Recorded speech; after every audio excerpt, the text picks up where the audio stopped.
Atenção internautas de todo o mundo, para o toque de 5 segundos.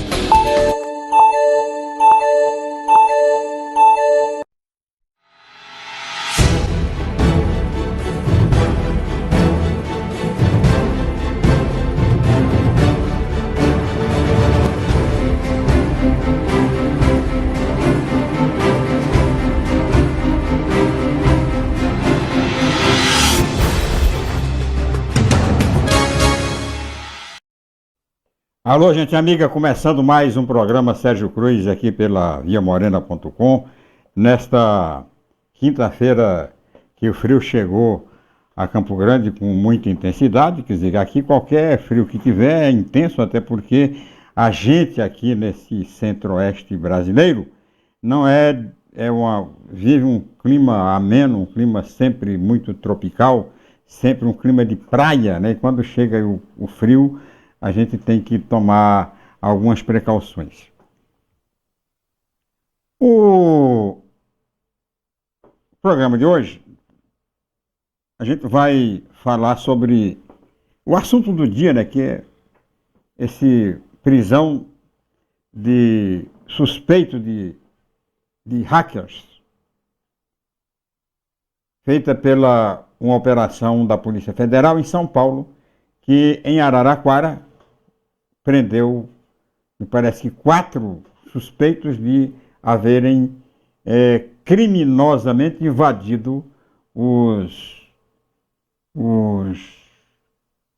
celulares do Sérgio Moro e do Delanhol, de mais de 1000 autoridades, incluindo aí, agora apareceu também o nome do presidente da República, Jair Bolsonaro. Eu quero começar o programa agradecendo as pessoas que estão ligadas, né, tanto no site da viamorena.com, como nas páginas do Facebook, nas lives, né? Na live da Via Morena, da página da Via Morena e nas páginas compartilhadas. E esperar que as pessoas que vão participar desse programa compartilhem, né, para que outras pessoas também possam ter acesso a essa abordagem sobre o tema principal da semana, que é exatamente a prisão dos hackers que invadiram, que criminosamente, digo, citar criminosamente, porque é o que todo mundo está dizendo aí, não vejo muito crime nisso, né? Depois que eu ouvi as explicações de como é que o trem acontece, não vejo um crime muito grave.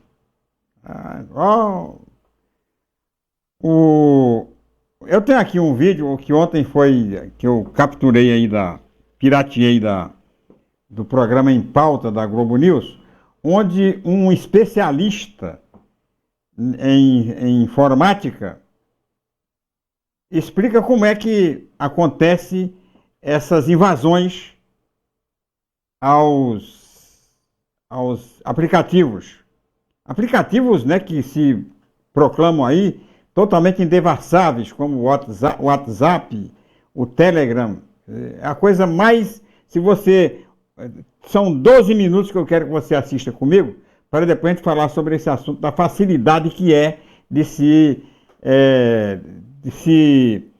invadir a privacidade de uma pessoa pelo celular. Não é preciso ser nem um especialista, né? Segundo a explicação que está sendo dada aí, o Ian vai mostrar para vocês a reportagem ontem do programa Em Pauta, que explica tudo isso direitinho que você vai entender. Vamos lá. Bom, para explicar melhor, né, o mecanismo usado para invadir os celulares de autoridades, a gente recebe aqui, como você já viu, o comentarista Ronaldo Lemos. Tudo bem, Ronaldo? Tudo bem, Marcelo. Bom, diga lá, não é uma novidade, né, que a tecnologia é usada para o bem e para o mal. O que você acha que pode ter acontecido? Eu vi você mais cedo falando, inclusive aqui na Globo News, que não precisa muita inteligência ou expertise para poder fazer isso. Sim, os documentos que foram liberados hoje, né, do sigilo, mostram que esse tipo de ataque, na verdade, é uma coisa bastante simples. O que eles fizeram não envolve necessariamente uma invasão do celular mas envolve a possibilidade deles obterem um código fazendo uma tática que se chama spoofing. O que é spoofing? É você falsificar uma determinada informação na internet. Então, nesse caso, eles falsificaram o número de celular. Eles usaram um sistema que permite que você possa ligar para uma pessoa usando o número que não é seu. Então, você pode pegar o número de um amigo, no caso, eles devem ter descoberto o número da autoridade, no caso do Sérgio Moro, e aí começaram a usar o número do Sérgio Moro para criar uma estratégia em que permitiu que eles conseguissem um código do aplicativo Telegram, e com esse código eles então conseguiram lá, através de uma estratégia que eles montaram, ativar o aplicativo e com isso ter acesso à base de dados de mensagem. Você preparou até uma ilustração para que a gente possa saber melhor. Vamos rodar, por favor. Vamos lá. Aí. Bom, então a primeira coisa que a gente tem é o golpista, né? Então, esse golpista, ele consegue o número, né? Ele falsifica o número da vítima, então ele faz essa técnica do spoofing. Uma vez que ele faz isso, ele liga, usa o aplicativo Telegram para pedir um código novo. Ao fazer isso, o Telegram tenta acionar o código da vítima, então tem que monitorar porque tem que cair na caixa postal. Então eles usam ali algumas estratégias de esperar um momento em que a pessoa está com o celular desligado. Tinha mais de 5 mil ligações. Isso, ou então ficar ligando para o celular para ocupar a linha, e aí quando o Telegram manda a mensagem, cai na caixa postal, e aí ele deixa um recado de voz. Com o código. Com o código. E aí o que esses golpistas fazem? Pegam o celular que eles falsificaram, né, pelo spoofing, ligam para a caixa postal, e essa é a razão também de você ligar para o número da vítima. Quando você liga do seu celular para o seu próprio número, ele cai na caixa postal. Você entendeu? Ele vai direto para a caixa postal. Então, eles tinham o número da vítima, ligaram lá para aquele número e aí estava lá o recado gravado na caixa postal, usaram o código que eles receberam e conseguiram, com isso, então, entrar lá no Instagram e ter acesso ao banco de dados de mensagens. Ronaldo, queria convidar você para a gente assistir uma entrevista da Polícia Federal que ela explicou justamente aí o número de ataques, esse número pode ser enorme. Vamos assistir, por favor. Pela manhã foi amplamente divulgado que o ministro Paulo Guedes havia sido hackeado e no momento da busca e apreensão, no celular do indivíduo estava uma conta no aplicativo de mensagens vinculada com o nome Paulo Guedes. A gente tem que confirmar isso ainda de forma pericial, mas é um forte indicativo de que a conta seja realmente a do ministro. Aproximadamente 1.000 números telefônicos diferentes foram alvos deste mesmo modus operandi por essa quadrilha. Então há a possibilidade, a gente não tem ainda uma identificação, nem começamos ainda a fazer isso, há a possibilidade de realmente um número muito grande de possíveis vítimas desse mesmo tipo de ataque que está sendo investigado agora. Mônica, 1.000 autoridades podem ter sido vítimas dessa estratégia e desses criminosos. Isso que me chama de mais atenção. Aliás, duas coisas me chamam muita atenção e que eu queria perguntar para o Ronaldo. Primeiro, como é que pode ser tão simples acessar, porque todos os especialistas falam, é um método que não requer uma engenharia muito complicada. Como pode ser tão simples alguém acessar os arquivos críticos, como são esses de autoridades? E segundo, o que as autoridades deveriam ter feito para se proteger?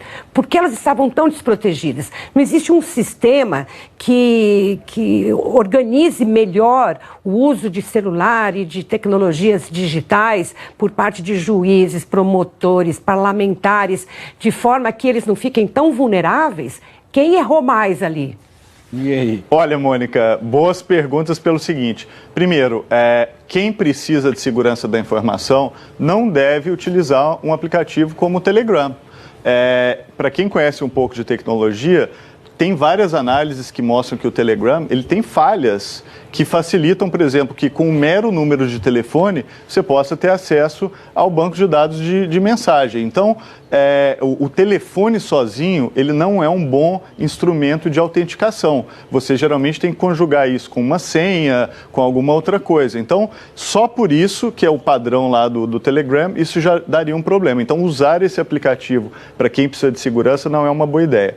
A segunda coisa é o seguinte: essa questão de segurança digital no Brasil, especialmente no âmbito público, tem sido negligenciada há anos, né? Então, quem vai para o primeiro escalão, quem lida com questões de segurança nacional, tem a obrigação de usar celulares criptografados, acabar com aqueles hábitos que a gente tem, né, de usuário comum, em que a gente entra em vários aplicativos, instala um monte de coisas diferentes no celular. Sem ler os termos e condições. Sem ler termos de condições, sem saber como é que os dados estão sendo recolhidos. Então, no Brasil, a regra é que mesmo o pessoal do primeiro escalão da administração pública usa celular como eu, você e todos nós utilizamos. E isso não é a prática correta. Você tem que ter uma estrutura para lidar com segurança da informação para impedir esse tipo de coisa. É o que acontece nos Estados Unidos, por exemplo. Você entrou no primeiro escalão, você tem que usar o celular certificado. Exatamente. Você deu a deixa para chamar o cara dos Estados Unidos. É Diga isso. lá, Guga. Oi, Ronaldo, bem-vindo aqui ao Em Pauta.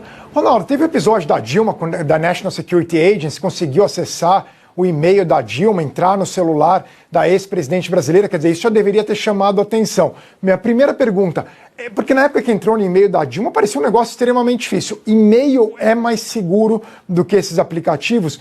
Essa seria a minha primeira pergunta. Em segundo lugar, por que depois do episódio da Dilma não elevaram a segurança? É interessante que aqui nos Estados Unidos sempre é criptografado, tudo menos no caso do Trump, que ele se recusa, mas ele também só usa, não é gozação, ele só usa o Twitter mesmo para falar no celular. O resto ele não usa, ele só fala ao telefone e pessoalmente, não tem nem e-mail. É isso, Guga. O caso da Dilma é emblemático, porque houve evidência de que o celular dela tinha sido hackeado, ela recebeu um outro tipo de celular da ABIN e depois de um certo tempo se recusou a usar o celular e voltou a usar o celular normal. Uma das razões é que é inconveniente mesmo. Quando você pega um celular desse, é diferente do hábito que você tem de uso, ele não é tão fácil de mandar mensagem. Não é um aparelho desses comuns que a gente usa no dia a dia? Sim, mas ele tem uma série de configuração diferente, ele tem dispositivos de segurança diferentes, eles não têm esses aplicativos comerciais que a gente usa e que organiza os e-mails de uma forma muito mais simples, muito mais direta. Muitas vezes parece que você voltou ali para a década de 2000, sabe? Aquela internet ainda mais antiga. Mas a troca é essa, você troca conveniência por segurança. E é isso que tem que ser feito. E a outra coisa é, quando você usa um aparelho e você começa a instalar um monte de coisas no aparelho, você garantir a segurança dele passa a ficar cada vez mais difícil. Então, por isso que você falou que o Trump, no caso, resistiu a usar o telefone lá do Serviço Secreto Americano, mas só usa o Twitter. E, por fim, você me perguntou se o e-mail ele é mais seguro ou não. A resposta aí é o seguinte, depende. A dica que eu dou para todo mundo, inclusive para fazer agora, é ligar o chamado segundo fator de autenticação. Então, se você está usando e-mail, celular, seja lá o que for, você tem que ter, no mínimo, uma senha habilitada, né, uma senha forte. Não dá para colocar 1, 2, 3, 4, ou senha admin, nada disso. E além da senha forte, você tem que habilitar um segundo fator. Então, aí pode ser um SMS que você recebe no celular, ou essa ligação que você recebe, ou até, para quem tem mais necessidade de segurança, tem uma espécie de um chaveirinho que você coloca no computador e ele só acessa o e-mail se você fisicamente inserir aquela chave. Então, duplo fator de autenticação e até, se for possível, triplo, evita muita dor de cabeça. E óbvio que no caso do Telegram, ninguém tinha feito isso, né? Eliane tem uma pergunta para você. Eliane. Oi, Ronaldo. Muito bom, adorei. Eu queria saber, se no caso da gente jornalista, eu tenho sempre o hábito de ficar apagando, eu apago sempre o máximo. Se isso aumenta um pouquinho a segurança da gente. Ou se não adianta nada, está tudo na nuvem, enfim, que isso é uma besteira. Eliane, a pergunta que você tem que fazer é o seguinte, eu estou apagando de onde exatamente? Só do entendeu? aparelho? Às vezes você está apagando da memória do aparelho, mas todos os seus arquivos estão com uma cópia reserva, um backup na nuvem, em algum lugar. Então você tem que se certificar de que você está apagando de todos os lugares. Agora, a outra coisa é que a comunicação ela é sempre de mão dupla, né? Então, às vezes, é difícil você hackear alguém que tomou muitas medidas de segurança, mas a pessoa com quem ela conversa pode não ter tomado as mesmas medidas. E aí, nesse sentido, ela pode ser também vulnerável e você não pega a informação com você, porque você foi precavida, mas pode pegar com uma outra pessoa com quem você conversou. Então, segurança da informação é um aprendizado que tem que ser coletivo. Todo mundo tem que fazer isso. É igual vacina com relação a epidemias. Todo mundo tem que tomar vacina. Se alguém deixa de tomar a vacina, você enfraquece a segurança para todo mundo. Ronaldo, vou pegar o seu telefone e vou passar para a Eliane também para a gente aprender. Ah, me disseram que a Eliane, ela levanta o dedo, estava de costas, eu não vi. Tá. Perdoa, Não, Eliane, eu só só- estava de costas para você porque o Ronaldo está aqui, mas eu vou virar para você fazer a sua pergunta antes de eu dar tchau.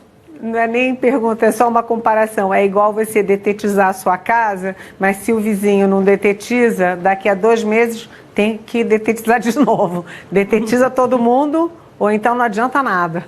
Exatamente. E o que eu estava falando para ele, Eliane, é que eu vou pegar o celular dele e vou te passar para a gente pegar umas dicas de segurança, para a gente não apagar só do celular, para poder saber o que tem que fazer. Ronaldo, Mas obrigado, viu? Valeu, um abraço, Marcelo. prazer ter Obrigado. você aqui com a gente. Obrigado, Boa noite para gente. você. Obrigado.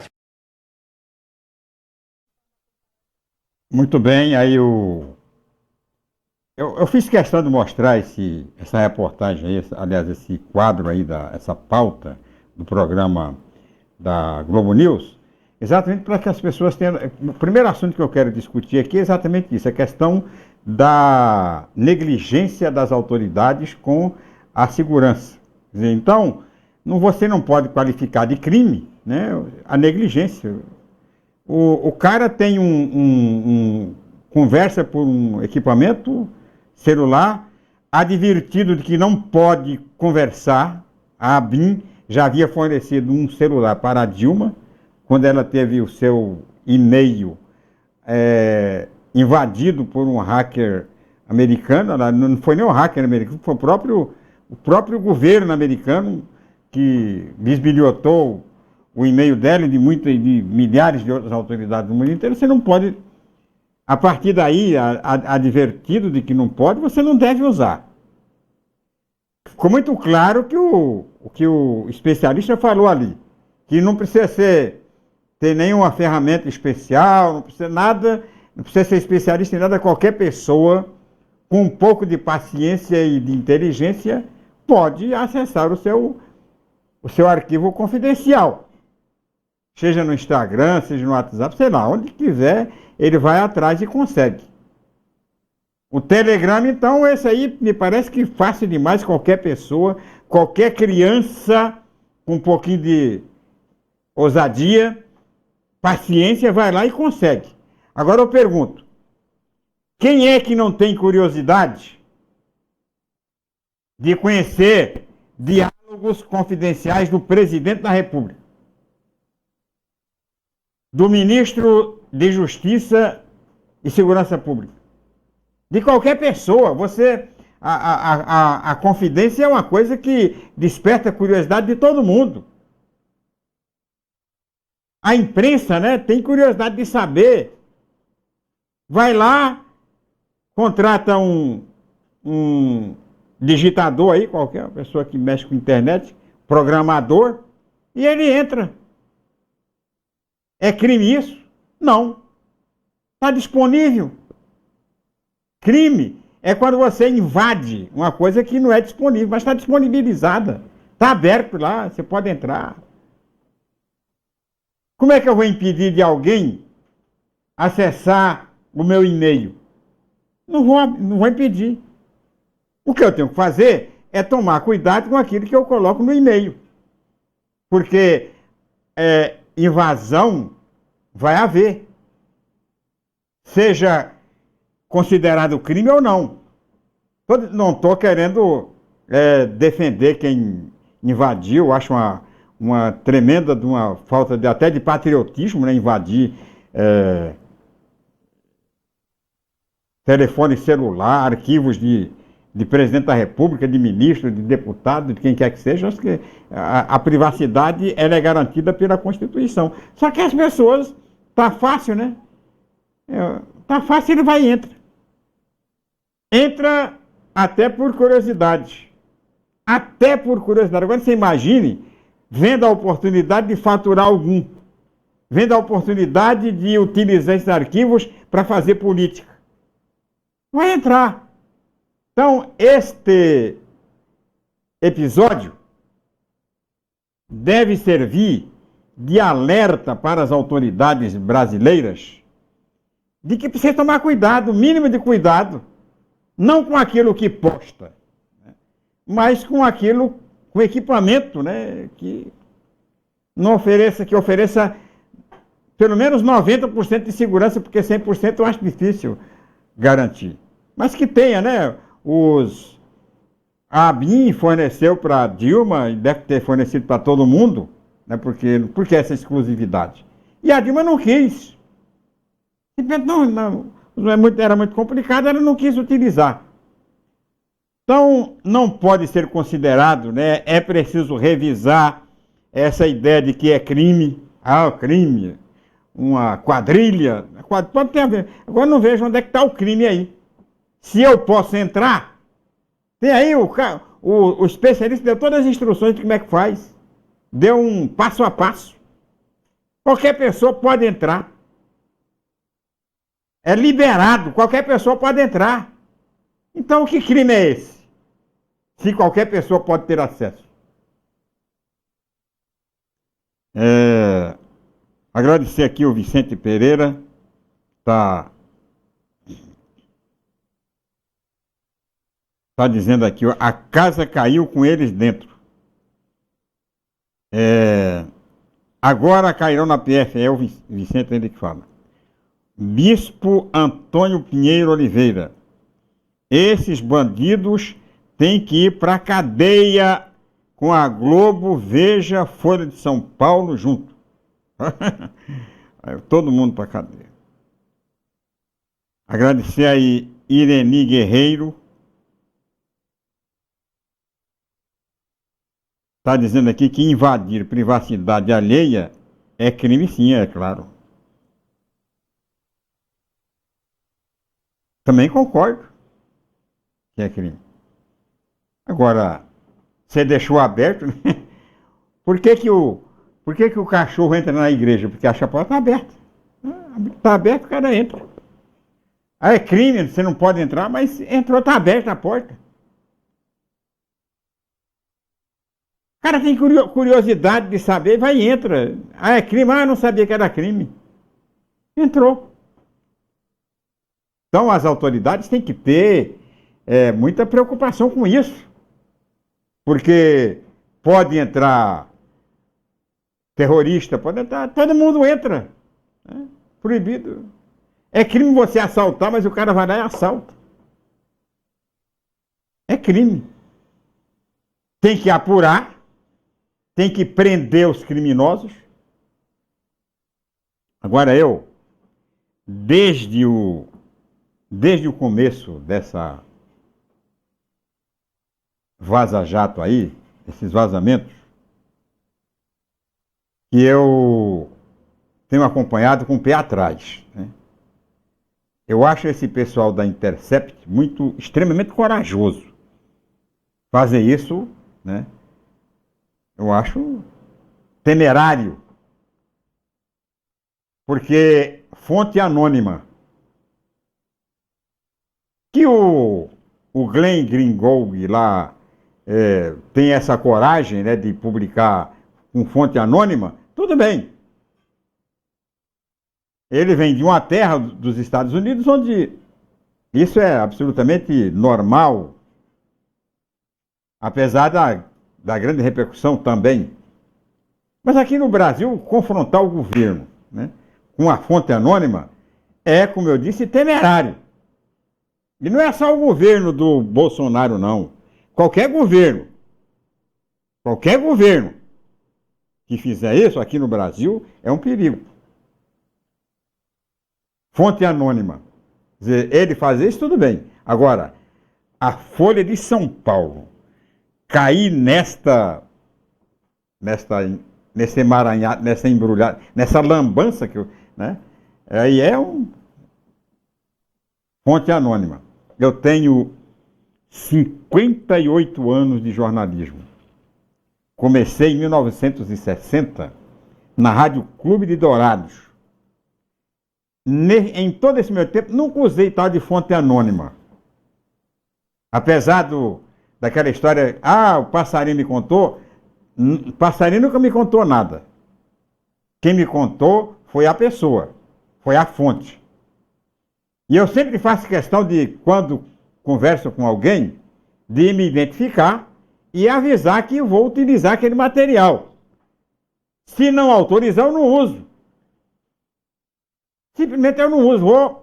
Posso até usar utilizando outros meios, consultando outras pessoas e tal, mas evito, né, apresentar qualquer coisa desautorizado. Eu não faço isso. É absolutamente normal fazer. A Constituição e as leis garantem, mas eu não faço. Então, acho temerário fazer. Brasil, um país politicamente em gestação, né? Porque aqui as pessoas ainda estão no tempo do comunismo, já passou, mas continua. Então, é temerário isso. Eu não faria isso, não recomendo a ninguém que faça. Quando você vê uma notícia, eu agora faz tempo que não trabalho com reportagens, né? Mas quando você vê uma notícia assinada pelo Sérgio Cruz, lá tem a fonte. Está lá. A fonte está lá. Não é que eu tenha... Não tenho medo, não. É que eu acho que é muito honesto você identificar a fonte. Você valoriza muito mais o seu texto, a sua notícia, quando você identifica a fonte. Quem foi que disse? Foi fulano, tal. Isso eu, desde o início, quando começaram a ser publicadas essas matérias pelo Intercept Brasil, pela Folha, pela revista Veja, eu fiquei com o pé atrás. Não assumi isso aí. Porque deu brecha agora, como não tem a fonte anônima, deu brecha para que as investigações terminem caminhando ou sejam dirigidas até para o Intercept. Até para ele, vai sobrar, né? Olha, só para eles que vai sobrar. Porque os outros vão fazer delação premiada, vão acertar tal. Vai sobrar para o colega jornalista. Então, essa história da fonte anônima, né? Isso aí é uma coisa altamente, num clima que a gente vive, altamente polarizado, onde se exige informação completa. Você vir com história de fonte anônima, aí realmente é um tanto quanto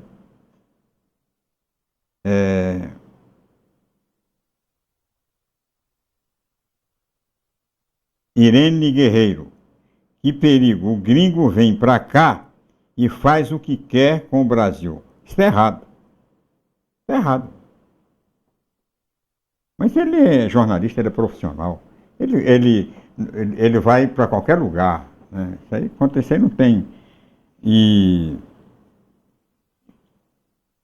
se tiver que ser punido, que seja dentro da lei. Então vamos... tem prova de que esse cidadão, esse cara que foi preso aí, repassou material para o Intercept? Vamos então apurar e agir de acordo com a lei. Para não repetir a mesma coisa que o Lula fez aqui quando expulsou do Brasil um jornalista americano do Washington Post, porque chamou ele de cachaceiro. Eu não me lembro o nome do cara, do jornalista, mas aconteceu. Mandou o jornalista embora, expulsou o jornalista do Brasil arbitrariamente, porque o jornalista mandou uma matéria aqui do Brasil para o Washington Post, chamando-o de cachaceiro. Poderia ter feito isso pelos meios convencionais, ele fez, né? tomou uma atitude arbitrária e terminou expulsando o cara aqui do Brasil. Então, para que não aconteça o que aconteceu na esquerda, no governo da esquerda, não aconteça agora no governo da direita, que se obedeçam todas as formalidades de ordem legal e jurídica para, se for o caso, punir. Então, o que é isso que está aí. Já eu estou vendo aqui uma notícia de que o passarinho já cantou lá que entregou o material para esse site da Intercept. Claro, as investigações iam nessa direção.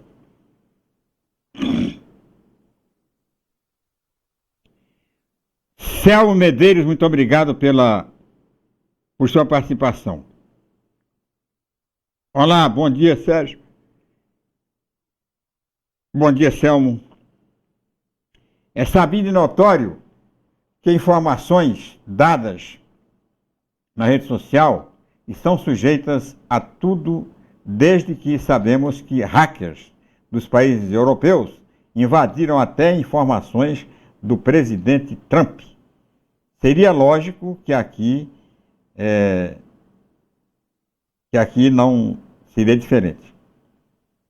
Foi aquilo que eu falei no início, né? Então, o que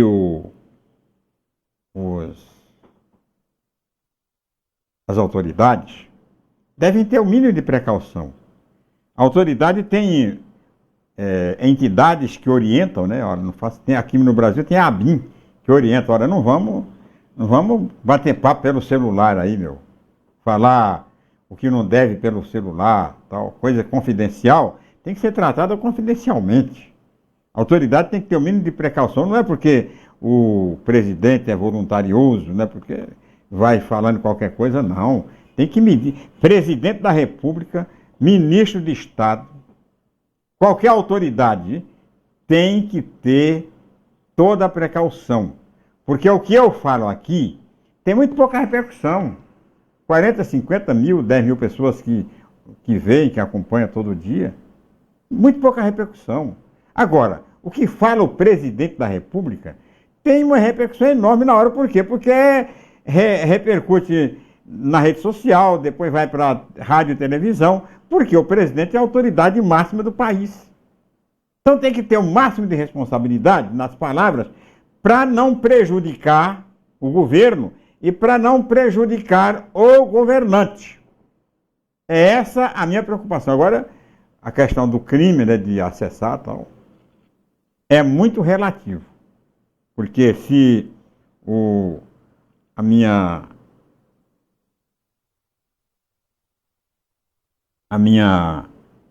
isso aqui, o Ireni Guerreiro, boa tarde, Ireni. O Lula diz isso e todo mundo bateu palmas. Agora vem este cara, faz o que quer e vocês... Não, ninguém está aplaudindo. E vocês aplaudem. Ninguém está aplaudindo o cara, não. Aqui, eu não vi nenhum aplauso, nem eu estou aplaudindo. Desde o início, quem acompanha esse programa conhece muito bem a nossa posição com relação a esses vazamentos. Eu fui contra vazamento desde o início da Lava Jato. Todo e qualquer vazamento eu fui contra. Falei e registrei. Vazamento é ilegal, é espúrio, é uma fraude, prejudica a investigação, termina punindo o suspeito, pune o suspeito, julga o suspeito. Eu sou contra, sempre fui contra o vazamento. E esse também eu fui contra.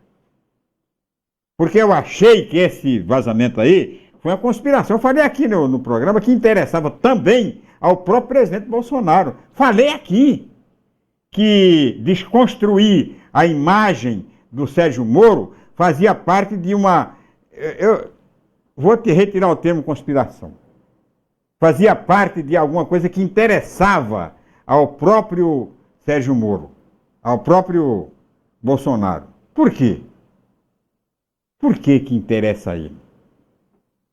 Porque nós temos hoje no campo da direita 3 nomes que disputam os espaços políticos dentro da direita, que é a ala do Bolsonaro. Tem. E a esquerda tem que se conscientizar que vai demorar para chegar ao poder, né? Então, são 3 nomes. Bolsonaro, Sérgio Moro e João Dória. São os 3 da direita que disputam o mesmo espaço, o mesmo eleitorado. O presidente Bolsonaro já anunciou que vai ser candidato à reeleição em 2022.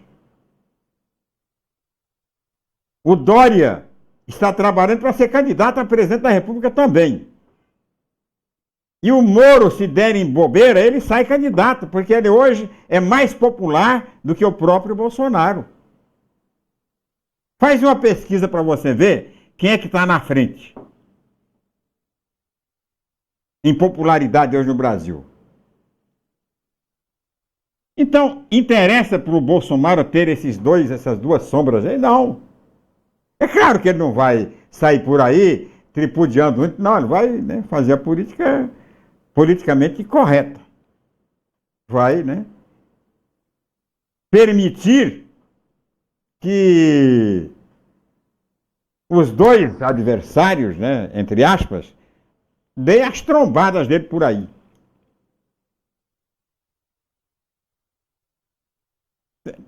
Eu sempre falei isso desde o começo, muita gente me xingou, tentou me desqualificar minha opinião, tal, o que é direito de todo mundo fazer.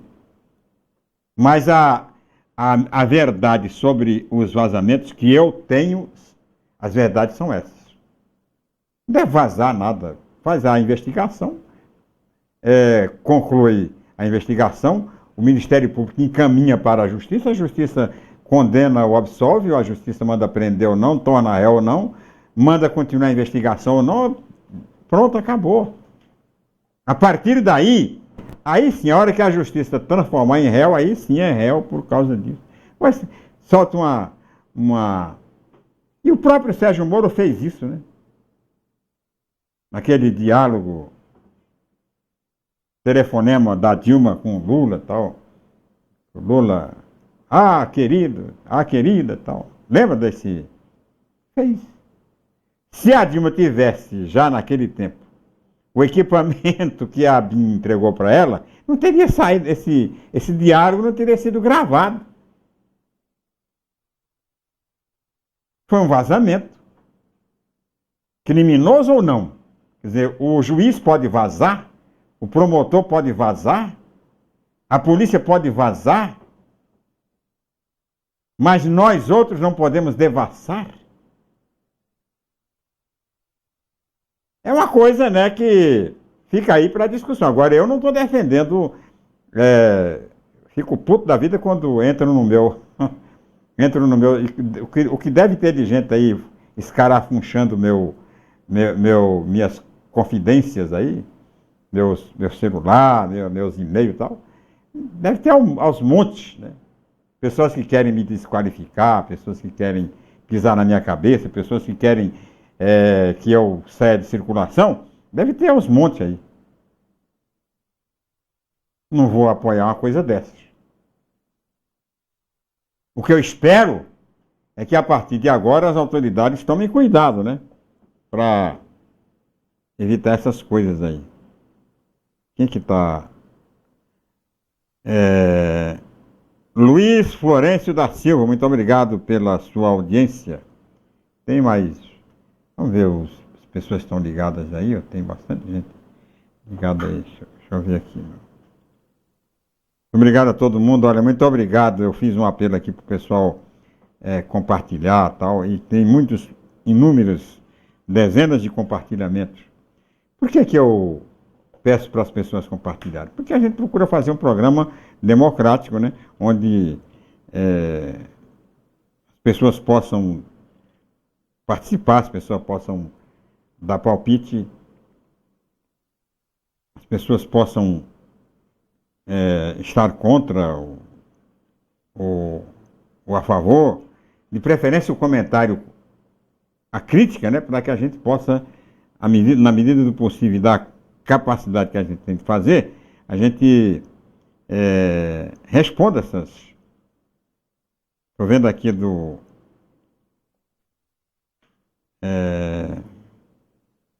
Semiramis Reim. Quanta incongruência. Agora não sei se é incongruência da minha parte, né? Se for, a gente é incongruente, né? Quem eu sou. Mas quem não é, né? Você vai comentar, por mais que você tenha experiência aí no ramo, a gente sempre termina cometendo algumas incongruências. Mas, na verdade, o que a gente procura neste programa aqui é debater as coisas com muita tranquilidade, com muita paz. Então, o que eu tinha que falar sobre esse assunto, falei. As pessoas que quiseram falar também tiveram oportunidade, se quiserem podem continuar mandando mensagens, que a gente vai ver o desdobramento. Agora, uma coisa, gente, que tem que ficar bem claro nisso, é o seguinte. Este material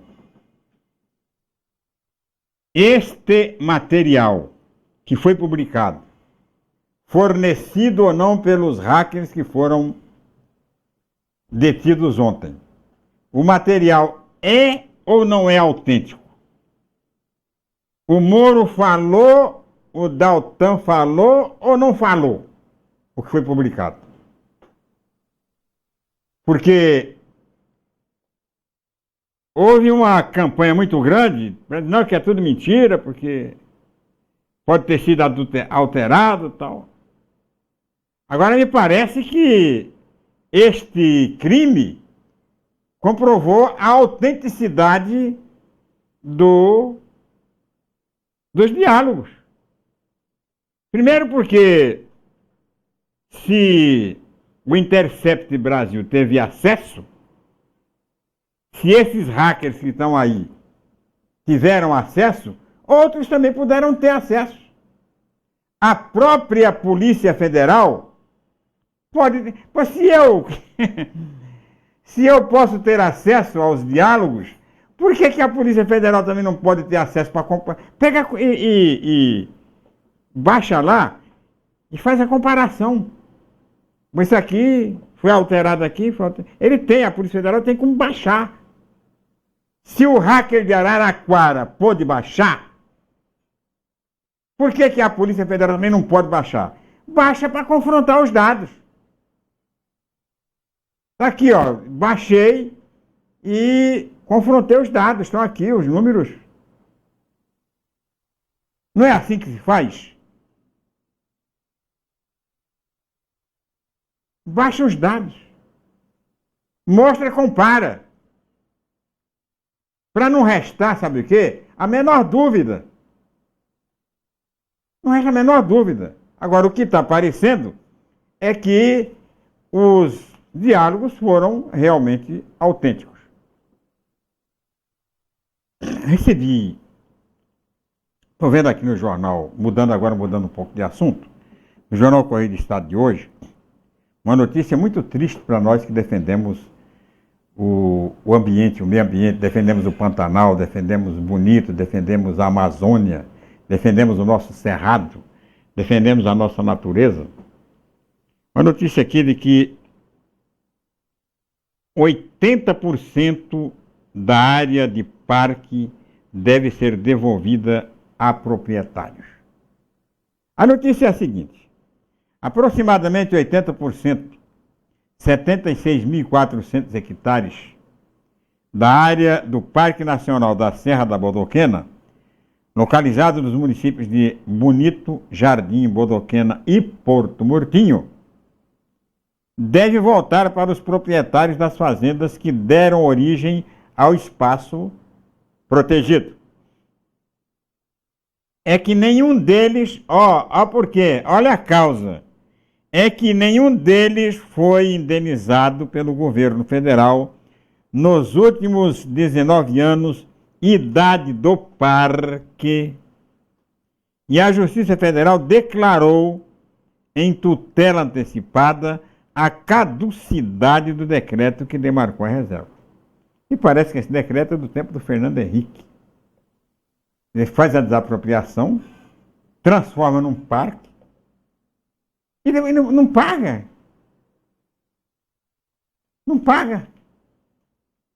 Pagaram os proprietários.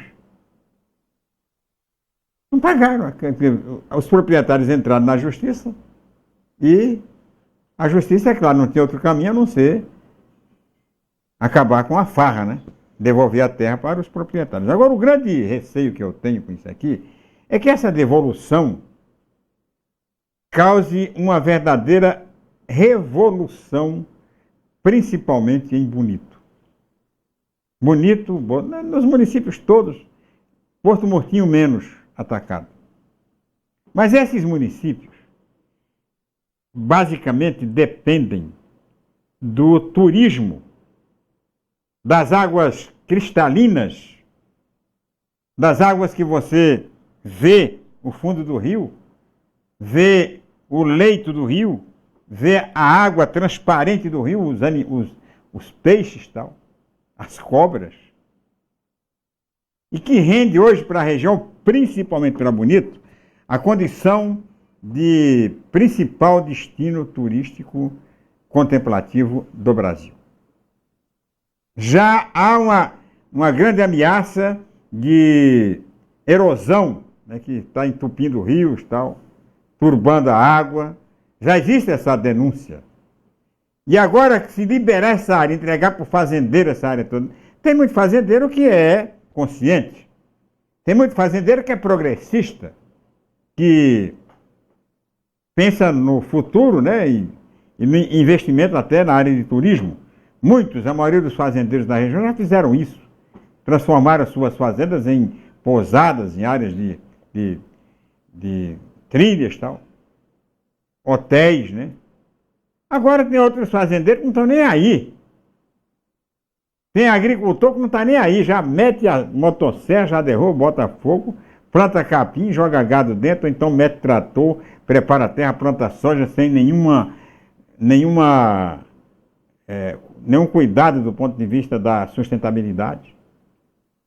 Então, é o meu grande receio que, se puder retomar o processo aí de integração do Parque Nacional aí, que aconteça isso. Difícil, né? Porque agora o conceito o conceito é outro, né? A pessoa já... O pensamento já é outro, as pessoas já pensam diferente e tal. Mas eu me preocupo muito. Outra notícia que me preocupa foi essa que saiu aqui no jornal O Estado. Uma entrevista da ministra Tereza Cristina à rádio CBN, onde ela defende os agrotóxicos que já foram autorizados pela Anvisa, né, e recomenda muito mais, que vai ter muito mais ainda. E fala da desinformação, que as pessoas estão condenando, mas desinformadas. Ministra, não é desinformação. A gente tem aqui a relação dos agrotóxicos autorizados pelo governo, pelo Ministério, pela Anvisa, que são proibidos em outros lugares, na Europa, nos Estados Unidos. Foram banidos, né, lá, e que estão sendo utilizados já há muito tempo aqui no Brasil e agora autorizados pela Anvisa. É isso aí que choca. Eu posso ter e mostrar para a senhora, se seu Ministério não mostrou, uma relação de produtos banidos dos Estados Unidos, da Europa, que não podem ser utilizados de jeito nenhum, que são utilizados aqui. A senhora falou, não, nós estamos autorizando aquilo que já estão sendo utilizados, é claro. Muito bem. Agora é preciso saber aqueles que estão sendo utilizados ilicitamente. Aqueles que podem prejudicar. Ah, mudou a... São genéricos, né? Então, como é genérico, não. Tem que, a Anvisa, o órgão competente, tem que analisar esses produtos. Para saber exatamente o grau de perigo que representa para a vida atual, para a vida daqui a pouco. Vamos agir com honestidade, ministro. Respeitando a natureza, respeitando as leis, não atropelando como está acontecendo aí. Claro que defensivo agrícola, agrotóxico, é necessário. Ninguém vai aqui exigir também que não pode ter agrotóxico de jeito nenhum.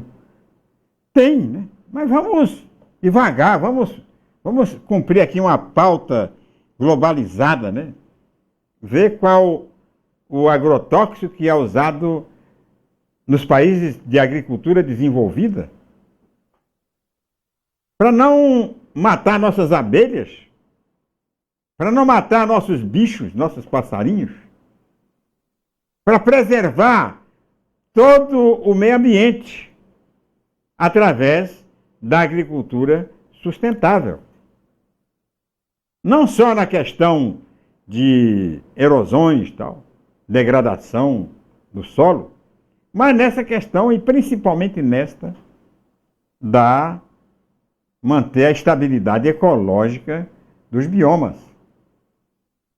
Não vamos jogar o carro dentro dos bois, não. Temos que aumentar a lucratividade e tal. A lucratividade tem preço. A lucratividade tem preço, ministro. Não é assim, não. Vamos jogar tal. A senhora já está sendo considerada aqui a menina veneno. Ainda vai vir mais ainda? Mais veneno ainda, ministro? Mais veneno ainda? A gente não aguenta. É preciso ter critérios. Não pode, não, porque já está sendo usado no Brasil. Eu vi na entrevista, já está sendo usado no Brasil. Está sendo usado no Brasil, primeiro, de uma forma clandestina. Segundo, como genérico, né? Burlando a própria legislação. E que a Anvisa não tem tido a preocupação de analisar produto por produto. Vai registrando, chega, registra. Isso é muito ruim. Muito bem, quero mais uma vez agradecer as pessoas que se ligaram no programa, estiveram ligadas no programa, que compartilharam esse programa, né, em outras páginas, em outros perfis. E amanhã, sexta-feira, braba, né? A gente estará de volta com mais um programa Sérgio Cruz. Muito obrigado mesmo e tchau, Pica-Pau.